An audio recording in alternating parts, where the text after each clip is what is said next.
A very good morning everyone. I hope all of you are doing well and all of you have enjoyed your Sunday.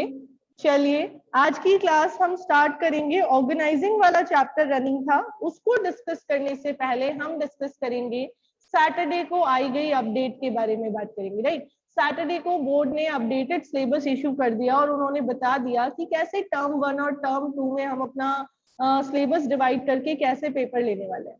So as you all know, हमने पहले ही discuss कर लिया था कि term 1 होगा MCQ pattern और term 2 होगा आपका सब्जेक्टिव पैटर्न। एक्सपेक्टेड ये था कि कुछ चैप्टर्स को डिफरेंट तरीके से डिवाइडेशन किया जाएगा, बट बोर्ड का जो पार्ट आया है वो एकदम एक्सपेक्टेशन के अगेंस्ट है। बोर्ड ने जो सिलेबस डिवाइड किया है उसके अकॉर्डिंग कुछ चैप्टर्स ऐसे हैं जो आपको सिर्फ एमसीक्यू पैटर्न के लिए ही पढ़ने हैं। यानी बोर्ड ने 6 चैप्टर्स को, आपके टोटल 12 चैप्टर्स हैं, बोर्ड ने 2 पार्ट्स किए। बोर्ड ने कहा 6 चैप्टर्स ऐसे हैं जिनके लिए बच्चों को सिर्फ एमसीक्यू प्रिपेयर करने हैं और कुछ भी नहीं। तो हैव अ लुक, वो 6 चैप्टर्स कौन से।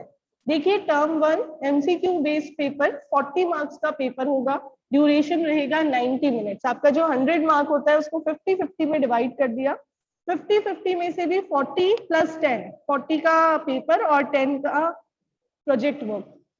नाउ हैव अ लुक, इस 40 मार्क्स के पेपर में टर्म 1 में आपके रखे गए हैं total 6 chapters, 5 from part 1 and 1 from part 2। इन्होंने प्लानिंग और controlling the inseparable twins of management को सेपरेट कर दिया। बोर्ड कह रहा है हम नहीं मानते कि ये इनसेपरेबल ट्विन्स है, हम तो अलग कर देते हैं। तो देखिए, चैप्टर 1, 2, 3, 4, 5 एंड चैप्टर नंबर 11 ये आपके पार्ट रहेंगे फर्स्ट के, टर्म फर्स्ट के। ठीक है, चैप्टर नंबर 11 की तरफ जरा फोकस कीजिए। ये अकेला चैप्टर 10 मार्क्स दिलाएगा आपको।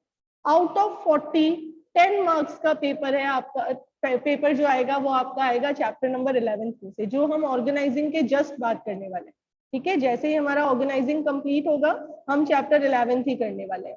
उसके बाद फर्स्ट चैप्टर आपका, सेकेंड चैप्टर और थर्ड चैप्टर मिला के 16 मार्क्स के, और प्लानिंग और ऑर्गेनाइजिंग मिला के 14 मार्क्स के। बढ़िया स्कोर कर पाओगे, बहुत आराम से 40 आउट ऑफ 40 आ पाएंगे। नहीं 40 आउट ऑफ 40 सोचते तो 35 में तो कुछ भी इफ एंड बट रहेगा ही नहीं, बहुत इजीली आएगा आपका।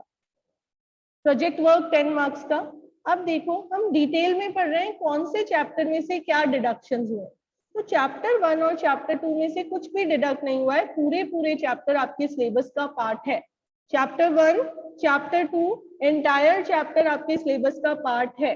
चैप्टर नंबर 3 जितना मैंने आपको फर्स्ट प्री टर्म में दिया था उसका भी एक टॉपिक डिडक्ट कर देना है। चैप्टर 3 को इन्होंने 50% ही रखा है। Business environment, meaning, features, importance and then dimensions, that's it. I repeat, chapter number 3 के अंदर सिर्फ डायमेंशंस तक है। डायमेंशंस के बाद LPG वाला टॉपिक आता है, वहां से लेके आगे का पूरा चैप्टर हट गया है। Anyone, any confusion? सबको समझ में आया चैप्टर नंबर 3 का कितना पोर्शन आपके सिलेबस का पार्ट है? Only up to the 5 dimensions. Topic कौन कौन से हैं मैं बता देती हूँ। Meaning of business environment, features of business environment, importance of business environment and dimensions of business environment. क्या क्या हटा है? LPG policy, impact of LPG policy, managerial response, then demonetization and then GST। ये सारा पोर्शन आपके chapter number 3 में से हटा दिया गया है। ओके, चैप्टर 4 आपके लिए एक बहुत बढ़िया गुड न्यूज लेके आया है। देखें जरा क्या क्या बचा है। प्लानिंग का meaning, features, importance, limitations and process. क्या हट गया है, कौन बता रहा है? चैप्टर 4 में से क्या डिडक्ट हो गया है? सिंगल प्लान, बिल्कुल, टाइप्स ऑफ प्लान सारा हट गया। वो टाइप्स ऑफ प्लान वाली जो हेडिंग थी, उस हेडिंग के बाद का सारा हट गया, जहां बच्चों को कंफ्यूजन होने के चांसेस थे। Strategy, methods, policy, procedures, program, budget, ये सब CBSE ने हटा दिया है आपके लिए। तो एक बहुत बड़ा एडवांटेज है, बहुत बढ़िया स्कोर कर पाएंगे। अब प्लानिंग वाला चैप्टर एकदम इजी सा बचा है, राइट। अब आ जाइए चैप्टर 5 में। एक कंसेप्ट हटा है, जहां तक हमने लास्ट क्लास में डिस्कस किया था ना, फंक्शनल एंड डिविजनल स्ट्रक्चर, वो पोर्शन है। उसके बाद एक टॉपिक है formal organization and informal organization, वो कट कर दीजिए। बस एक टॉपिक हटा है, उसके बाद के 2 टॉपिक वापस आपके सिलेबस का पार्ट है। डेलीगेशन एंड डिसेंट्रलाइजेशन अभी भी आपके सिलेबस का पार्ट है। आई रिपीट, चैप्टर 5 ऑर्गेनाइजिंग, आप जब चैप्टर के कंटेंट्स देख रहे होंगे तो लिखा हुआ होगा organizing meaning and concept, then importance, then organizing process, functional and divisional structure, उसके बाद में एक टॉपिक दिख रहा होगा फॉर्मल एंड इनफॉर्मल ऑर्गेनाइजेशन, उस पर कट लगा देना है। वो एक टॉपिक इस चैप्टर में से डिडक्ट हुआ है, रिमेनिंग सारे टॉपिक सेम टू सेम है और कुछ भी डिडक्ट नहीं हुआ है। ठीक है, तो टर्म 1 के सिलेबस में हम 5th चैप्टर तक तो पहुंच गए हैं। टर्म 1 में पार्ट बी में से एक चैप्टर है आपका मार्केटिंग मैनेजमेंट। कौन सा चैप्टर है? Marketing management. इस चैप्टर में से कुछ भी डिडक्शंस नहीं हुए हैं, पूरा चैप्टर आपके सिलेबस का पार्ट है। अच्छा चैप्टर है, बहुत बड़ा लेंदी चैप्टर है इजी बट लेंदी है।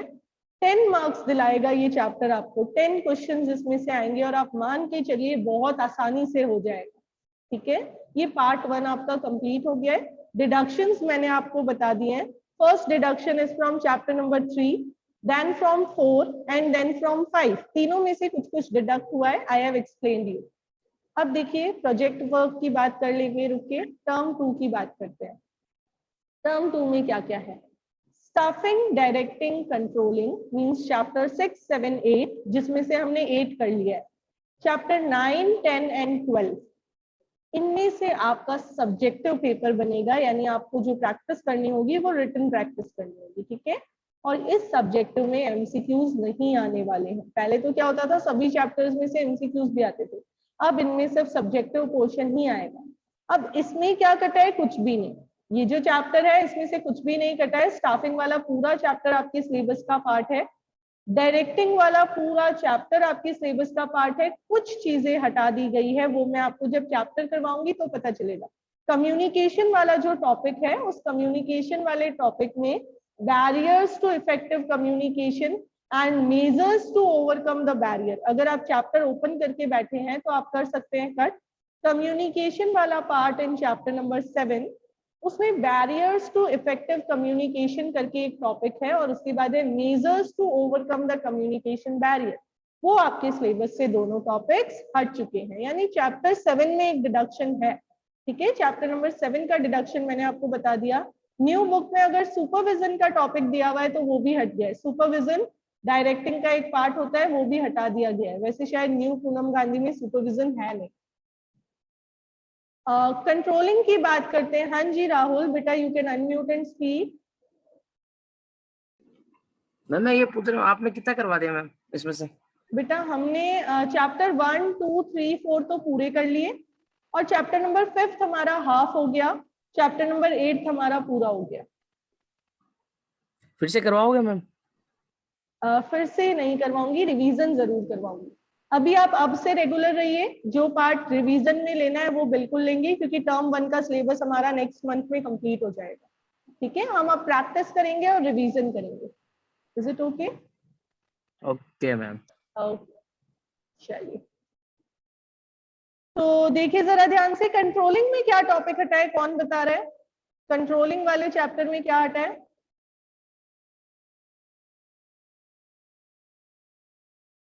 किसी को नहीं पता चल रहा?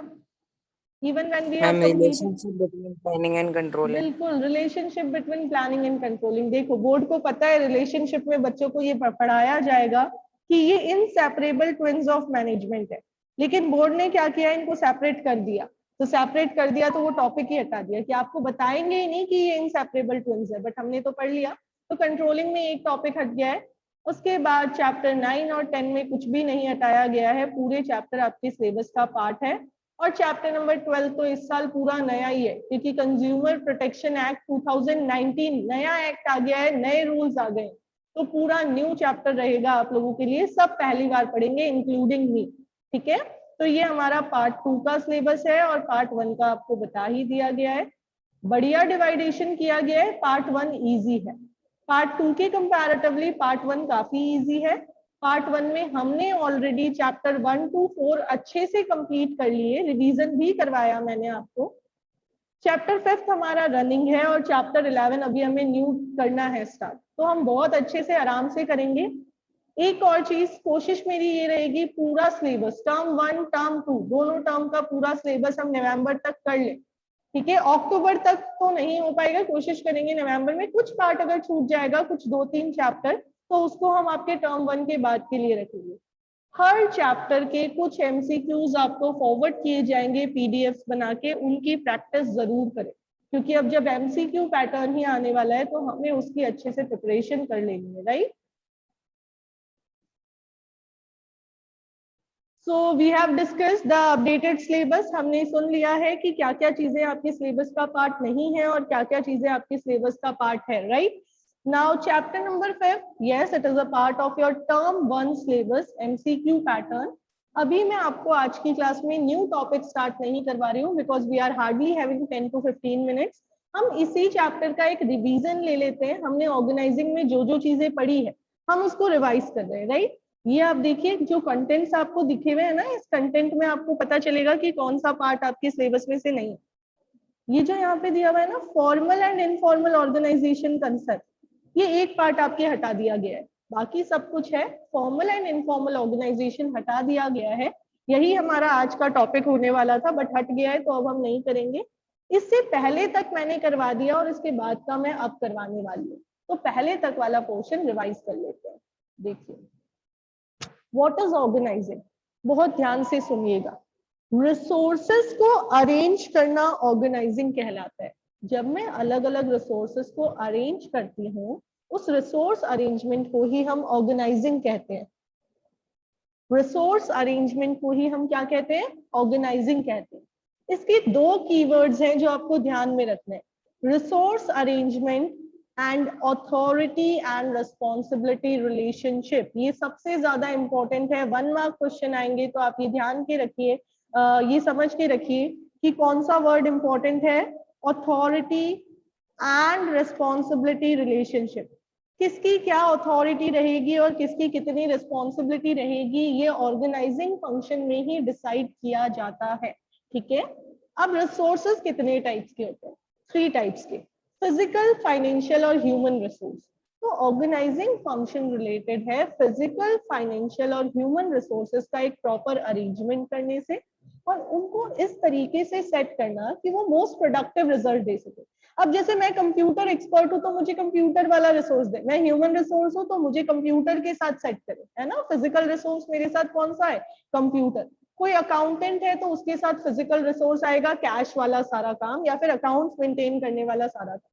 तो जो जिस फील्ड में एक्सपर्ट है उसको उसी फील्ड का काम देंगे, तो प्रॉपर ऑर्गेनाइजेशन होगा हमारे रिसोर्सेस का। अब आगे देखिए, तो डेफिनेशन आपको क्लियर होगी। Organizing means identifying and grouping different activities. पहले हम एक्टिविटीज को आइडेंटिफाई करके ग्रुप्स बनाएंगे ताकि हम उनके अकॉर्डिंग उनको रिसोर्सेज दे सकें, 3 टाइप्स के रिसोर्सेज, और उनमें मोस्ट प्रोडक्टिव रिलेशन बना सकें। अब देखिए ऑर्गेनाइजिंग का प्रोसेस, सभी पॉइंट्स के कीवर्ड्स को ध्यान में रखिएगा। फर्स्ट पॉइंट का कीवर्ड है स्पेशलाइजेशन। क्या कीवर्ड है, स्पेशलाइजेशन।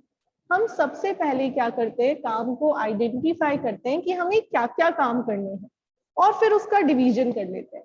मुझे एक बर्थडे पार्टी ऑर्गेनाइज करनी है तो मैं पहले एक लिस्ट बना लूंगी कि कौन कौन से काम होने वाले हैं, और फिर उनमें से काम को डिवाइड भी कर दूंगी, डिवीजन करूंगी ताकि कोई भी डुप्लीकेशन ना हो और काम अच्छे से हो। नंबर 2, अब after dividing the work what will I do, I will make some departments of common type of activities. जो कॉमन काम है ना, उनका मैं एक डिपार्टमेंट बना दूंगी। जैसे मैंने बर्थडे पार्टी ऑर्गेनाइज करनी है तो मार्केट वाले सारे काम को मैं एक कॉमन ग्रुप में रख दूंगी ताकि वो काम टाइमली हो सके। Now this department can be made by 2 types, functional departmentation and divisional departmentation. बहुत सिंपल है। When I am making the groups according to the functions, this is known as functional departmentation. जैसे production एक function है, production का सारा काम मैंने एक ग्रुप में डाल दिया। मार्केटिंग एक फंक्शन है, उससे रिलेटेड सारा काम मैंने एक ग्रुप में डाल दिया। तो जब जॉब रिलेटेड डिपार्टमेंटेशन होता है, जॉब रिलेटेड कीवर्ड है ये, जॉब रिलेटेड, तो उस डिपार्टमेंटलाइजेशन को कहते हैं फंक्शनल डिपार्टमेंटलाइजेशन, ठीक है। ये आप यहाँ पे इसको हाईलाइट कर लीजिएगा, वेट फॉर अ सेकेंड। ये देखिए, जॉब रिलेटेड। और किससे रिलेटेड जॉब? फंक्शन से, एक कॉमन फंक्शन से रिलेटेड सारी जॉब। जब हम उसको एक कॉमन डिपार्टमेंट में डालते हैं तो वो क्या हो जाता है? Functional departmentalisation. नेक्स्ट देखिए, डिविजनल कब? जब हम प्रोडक्ट रिलेटेड डिपार्टमेंट बनाते हैं। Suppose I am producing more than one type of product, तो मैं क्या करूंगी? एक प्रोडक्ट का एक डिपार्टमेंट बना दूंगी। तो जब मैं प्रोडक्ट से रिलेटेड डिपार्टमेंट बना दूंगी तो वो डिविजनल डिपार्टमेंट होगा। Then after assignment of duties, 1 mark question है इसमें छुपा हुआ, ध्यान रखिएगा। अब मैं क्या करूंगी? अब मैं डिसाइड करूंगी कि कौन सा काम कौन इंडिविजुअल करने वाला है, किसकी क्या ड्यूटी होगी। ये ड्यूटी देते टाइम मुझे इंडिविजुअल की क्वालिफिकेशन और स्किल को ध्यान रखना है। प्लस मैं हर इंडिविजुअल की ड्यूटी एक डॉक्यूमेंट पे लिख दूंगी, जिस डॉक्यूमेंट को जॉब डिस्क्रिप्शन कहेंगे। एमसीक्यू में पूछ सकते हैं, the job description document is prepared in which function of which step of organizing. तो आपको पता होना चाहिए assignment of duties. Number 4, establishing reporting relationship. इसका कीवर्ड मैंने आपको बता रखा है, हु रिपोर्ट्स टू हुम, कौन किसको आंसर देगा, है ना। प्लस इसका एक और कीवर्ड है मैनेजरियल हायरार्की। इससे मैनेजरियल चेन बन जाएगी, एक स्केलर चेन बन जाएगी कि कौन किसको आंसर देगा, कौन किससे पूछेगा, कौन किसको बताएगा। तो ये 4th स्टेप है। एक और कीवर्ड है इसका, सुपीरियर सबऑर्डिनेट रिलेशनशिप।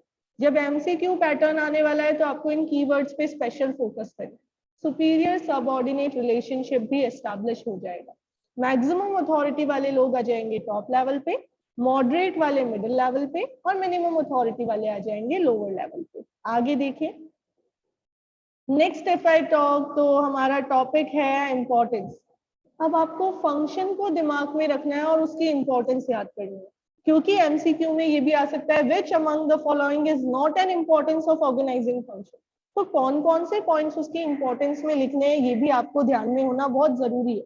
सबसे पहला, जहां भी आप वर्क को डिवाइड करोगे वहां स्पेशलाइजेशन आएगा। तो आपका ये वाला जो पॉइंट है, इसमें आपको ध्यान रखना है, 2 कीवर्ड्स हैं, due to division of work specialization is achieved. आपको बोलेंगे स्पेशलाइजेशन आ गया, क्यों आया specialization? You have to keep it in your mind, क्योंकि हमने काम को डिवाइड किया इसलिए हमारे पास क्या आया? स्पेशलाइजेशन आया। नंबर 2, क्योंकि हमने सबको बताया कि कौन किसको रिपोर्ट करेगा, है ना, हमने बताया who will report to whom, इस वजह से क्लैरिटी इन वर्किंग रिलेशनशिप आ गया। एमसीक्यू में पूछ सकते हैं, why organizing function results in clarity in working relationship. तो आपको एक ऑप्शन दिया हुआ होगा, या असर्शन एंड रीजन में पूछ सकते हैं। तो आपको पता होना चाहिए, because it clarifies the thing that who will report to whom, it clearly specifies the superior subordinate relationship, due to which there comes a clarity of working relationship in the mind of workers। ठीक है, फिर देखिए, optimum utilization of resources क्यों होगा? Because we have prepared a job description document in which we have clearly mentioned कि किसको क्या काम करना है। तो कोई भी इंडिविजुअल एक काम को दोबारा नहीं करेगा, सेम वर्क रिपीट नहीं होगा, due to which there will be optimum utilization of resource। Logically चलना है तभी स्कोर कर पाएंगे, अदरवाइज नहीं। Next, adoption to change, changes को इजीली अडॉप्ट कर पाएंगे। रीजन ये है कि जिस डिपार्टमेंट में चेंज होगा we will implement that only in that department, और बाकी डिपार्टमेंट्स को वी विल नॉट डिस्टर्ब। जो भी चेंजेस आए हैं वो सिर्फ बाकियों को कम्युनिकेट किए जाएंगे। Next, effective administration। Administration is a function of top level management। तो टॉप लेवल डिफरेंट डिपार्टमेंट्स में वर्किंग क्लैरिटी लाके अपना वर्क इजी बना देगा। Expansion and growth, if we want to expand तो हम क्या कर सकते हैं? न्यू डिपार्टमेंट्स को ऐड कर सकते हैं। और डेवलपमेंट ऑफ पर्सनल, ये इंपॉर्टेंट है। मैनेजर क्या करेगा? अपने काम आगे पास ऑन कर देगा, जिसको कहते हैं डेलीगेशन ऑफ अथॉरिटी, जो हम आगे पढ़ेंगे। जब वो अपने काम आगे पास ऑन करेगा तो मैनेजर का वर्कलोड कम होगा, इसलिए उसका डेवलपमेंट होगा, और जिसको काम दिया गया वो कुछ सीखेगा तो उसका भी डेवलपमेंट होगा। तो दोनों का डेवलपमेंट पॉसिबल है। आगे बढ़ते हैं, ऑर्गेनाइजेशनल स्ट्रक्चर। बहुत सारे क्वेश्चंस बनते हैं यहाँ से, मैंने आपको पहले भी बताया था, यहाँ से काफी सारे क्वेश्चंस आपके बनेंगे। देखिए कौन कौन से क्वेश्चंस बनेंगे। सबसे पहले तो ऑर्गेनाइजेशनल स्ट्रक्चर क्या है? ऑर्गेनाइजेशनल स्ट्रक्चर आपका जॉब पोजीशंस, अथॉरिटीज और रिस्पॉन्सिबिलिटीज का एक नेटवर्क है। तो देखिए क्या लिखा हुआ है आपके लिए, network of job positions, responsibilities and authorities at different levels. ठीक है, किसकी क्या जॉब पोजीशन है, अथॉरिटी, रिस्पॉन्सिबिलिटी क्या रहेगी। फिर a framework within which managerial and operational task are perform, ये दोनों आपको पूछ सकते हैं। ठीक है, और ये भी एक important question, span of management give shape to organizational structure. कब बनता है ऑर्गेनाइजेशनल स्ट्रक्चर, जब स्पैन ऑफ मैनेजमेंट डिसाइड होता है। अब ये भी इंपॉर्टेंट है, ये हमने पहले भी डिस्कस किया था। नैरो स्पैन है, एक जना लिमिटेड लोगों को हैंडल कर पाएगा तो टॉल स्ट्रक्चर रहेगा। वाइड स्पैन है, बहुत सारे लोगों को मैं हैंडल कर पाऊंगी तो मेरा थोड़ा जो स्ट्रक्चर है वो फ्लैट बनेगा। स्पैन ऑफ मैनेजमेंट का मीनिंग क्लियर किया हुआ है, ये इंपॉर्टेंस पड़ी हुई है बस। इसके बाद two types, functional and divisional, और दोनों बहुत डिटेल।